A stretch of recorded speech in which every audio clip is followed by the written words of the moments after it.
After another week in the beautiful stock market, a week that saw some squeamishness on Chinese crackdowns, resulting in some sell-offs in some of our high-conviction Chinese plays like NIO, XPEV, and Li. A week that saw some instability in the overall market, but also a week that saw some huge short squeeze runners. Well, with all of this in the forefront, many are coming from far and from wide with just one simple question. And that question is, well, hey Charlie, what are the top 3 stocks for this week? And in this video, we're going to be talking about just that. But the only thing that I ask of you in return is that you hit that ravishing like button, and also don't forget to subscribe either. And I want to thank the folks over at ZipTrader U for sponsoring this video. Thank you, Charlie. As a member, you're going to get access to our step-by-step lessons, our private chat, and of course our daily morning briefings that we often mention in these videos, where I present on my research on the latest catalysts and what's happening in the market every single day before market open 30 minutes prior. Coupon code Battlefield75 will get you $75 off, and that coupon code is expiring this week. Okay, so let's go ahead and start with some quick updates and prep. So this week we are going to see heavy hitter banks reporting earnings. You have JP Morgan, Goldman Sachs, First Republic on Tuesday. You have Bank of America, Wells Fargo, Citigroup, BlackRock on Wednesday. You have US Bancorp and Morgan Stanley on Thursday, Charles Schwab on Friday, and who cares Charlie on today? Please tell me, why should I care about the banks? The only bank that I care about is the Bank of AMC. Ooga no booga. The reason this is relevant is because what happens in the sector this week is going to greatly shake up the market. And you consider the recent drama with Wells Fargo going and closing personal lines of credit from their clients. The sector is going to be watched very, very closely this week. You also have investment banks like the Sachs of Goldman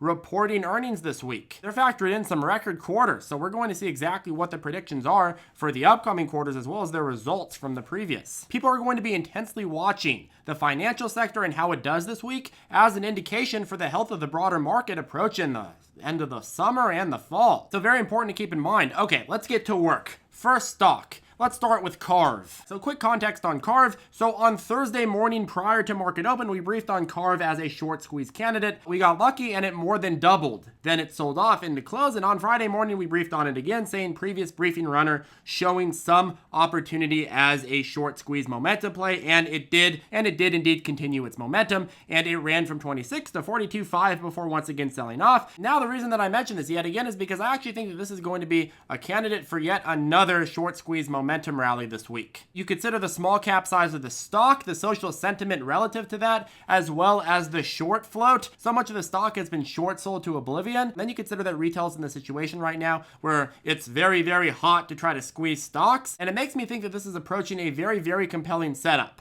if we get the correct morning. But I also think that logic and risk management is screaming right now, let this sell off, let this sell off. I mean, you look at just the last previous trading period, it went from $10 to $40 and then cut in half before once again going to $40 and selling off again. I'm looking for a day with a perfect combination of social sentiment excitement and a low price relative to where it is right now. And hey, look, I want a much lower price and I want a good setup, but it's very, very possible that we just get the very good setup and it just runs from a high price. So we will continue to keep you posted on the briefings if we find that morning where it is showing that perfect combination, and we will also update you nightly on the channel with what the latest developments are. But I wanted to make sure that we talked about it today because I know that a lot of people were asking about this play, and the facts suggest a high probability of yet another rally. But you compare this to what I would say was a similar stock, Zella, from a couple weeks ago. Zella was a play that we briefed on back on the 29th at like $2.15-ish a share. It was a very similar situation, and it ran from that price to $4 that day, and that was helped by the flammable market on that particular day. But it just so happened that on that day, a lot of the variables lined up. You had social sentiment.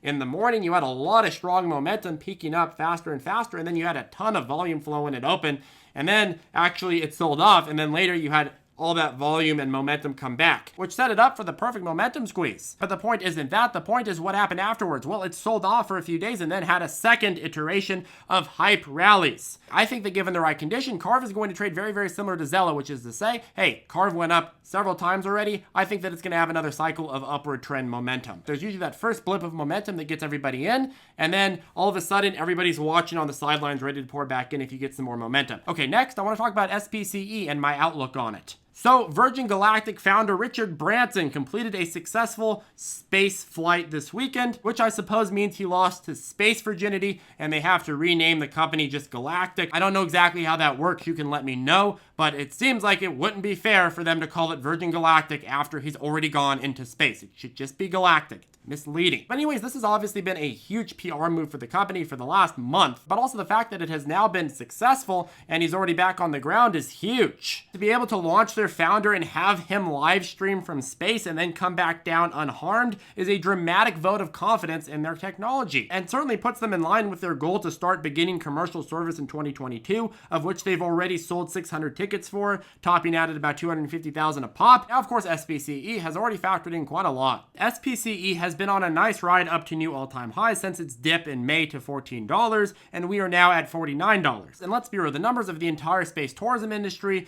really freak me out as an investor. They calculate their addressable market as 2 million high net worth individuals, which I would argue is extremely optimistic and assumes that a sizable chunk of high net worth individuals are ready to accept the dramatic risk of space travel. Now, I know that this isn't the same thing as going to the moon and it's just kind of like an outer orbit of Earth, but still. And of course, when it comes to analyzing a company on a fundamental basis, the company behind the stock, well, you know that I like two things. I like proof of concept and I like a market to expand that proof of concept into. But how exactly do you break down the market potential of this? Even the estimates that I've seen use very weird metrics to measure this because it's just so out there that there's just no way that you can accurately predict how much market potential there is. Maybe in terms of astronauts that want test flights. But even so, some of the most optimistic market size predictions rank it at, say, like $8 billion by 2030. And you consider that SPCE is trading at over $11 billion, almost $12 billion, meanwhile also having other competition catching up. Well, it's tough to figure out how to even value this based on the market potential. Maybe you're thinking 2050, 2060, but again, this is just too far out for me to actually make a really good case for it. Ask me in 10 years. I would argue that the minute they have one failed launch where unfortunately people lose lives, the whole safety and confidence of the public is going to drop dramatically, and it's probably going to take even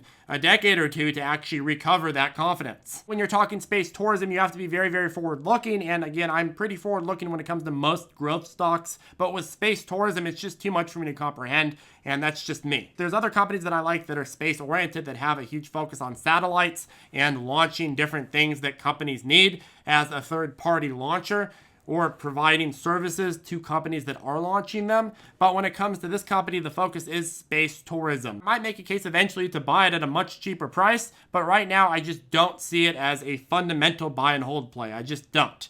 But as a trading chart play, as a hype play, that's where it gets interesting. The hype around SPCE right now and over the last month has been a lot more powerful than anything that the company is actually doing. SPCE trades 90% based on hype and headlines and investor interest. This trades on public perspective, and with more and more catalysts coming out for SPCE and the industry as a whole, well, I believe that SPCE is going to have a lot more trading opportunities. If I was going to make a prediction instead of just blab, what I would say is that the most likely scenario is you get some original hype running in the beginning of the week because of the successful launch, and then you get a sell-off as the news cycle hype dies down. Now after that sell-off, that's when you get the waiting period up to the next inevitable catalyst. Now, what exactly is the next catalyst? Well, it could be a sympathy run from the Blue Origin launch that's coming up if that's successful. Hopefully it will be. But my prediction, if you're talking probabilities, I see this going and running towards the beginning of the week, as you have some people just hyping into it, and then you have some of that selling of the news later on. So pretty excited about that.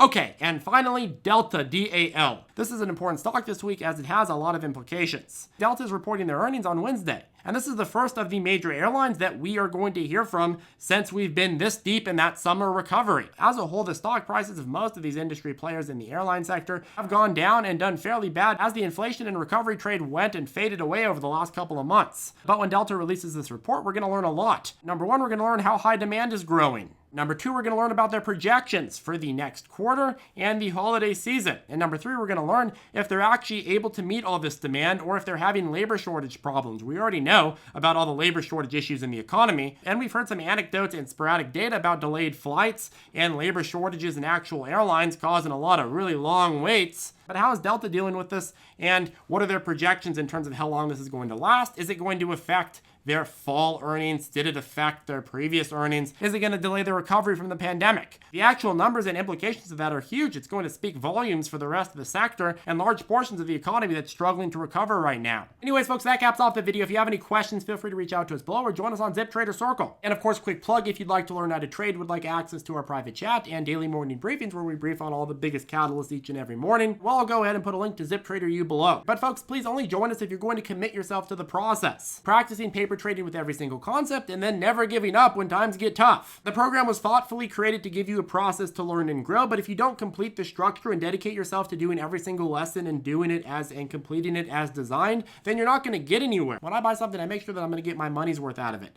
So I expect you to do the same. And if you'd like to take the leap and join us, I'll go ahead and put a coupon code in the description below. Battlefield75 will get you $75 off before checkout. You just put it in the little add coupon code spot before checkout. And if you're wondering what broker to trade these stocks on, we always like to send new traders over to Webull. I'll put a link to them below as well. And signing up and depositing with the link below will also get you some free stocks. Anyways, have a great day, and I'll see you in the next video.